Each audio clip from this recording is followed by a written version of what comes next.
a job in their organization. That's a part of consulting, but I think it will shift to more coaching. Since we, as an architect, we work in several projects, several business domain. We see good things, we see bad things, we see success, we see failure.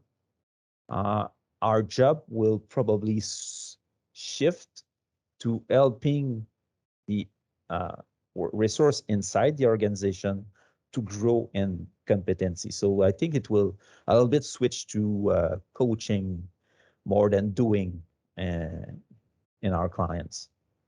I like the word coaching versus consultant for two reasons. I think sometimes in my life anyways, I am a consultant, so sometimes consultant is a dirty word. To people hear like, oh, that's expensive. You're going to come in and tell me, what to do, and then we're not going to do it.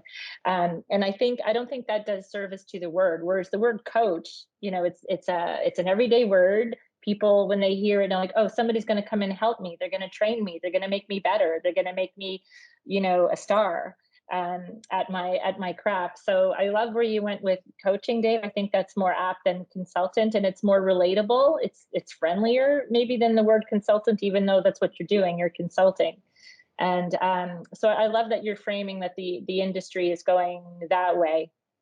It just feels warmer. Do you know what I mean? Yeah.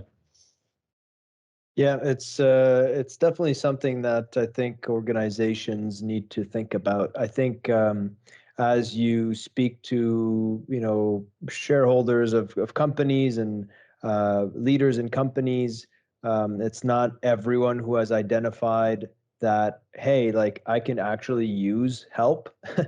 And so I think taking that coaching approach is good. And I think the message to those people who are maybe doubting the value that a consultant or a coach can bring to their organization is exactly what you said. It's experience, it's competency, it's how, can this person help me avoid major mistakes? Yes, the answer is yes, pretty much all the time. Now, I'm sure that people need to do their due diligence. They need to make sure that they choose the right consultants, people with experience, expertise in their field, if they can find it. But I think I must agree with you that consultants and coaches can bring a lot of value to businesses, just by bringing those experiences to the table. What's another great value, Phil, that they can bring? You mentioned experiences, whatnot, and what I think they bring also is they're neutral, right? So sometimes you're coming into a digital transformation project, and Dave, I'm sure you've seen this. There's a lot of politics at that table. And there's competing agendas, right? People, sales want something different than marketing, who wants something different than the chief revenue officer, who wants something, the CEO wants something, the CFO wants something.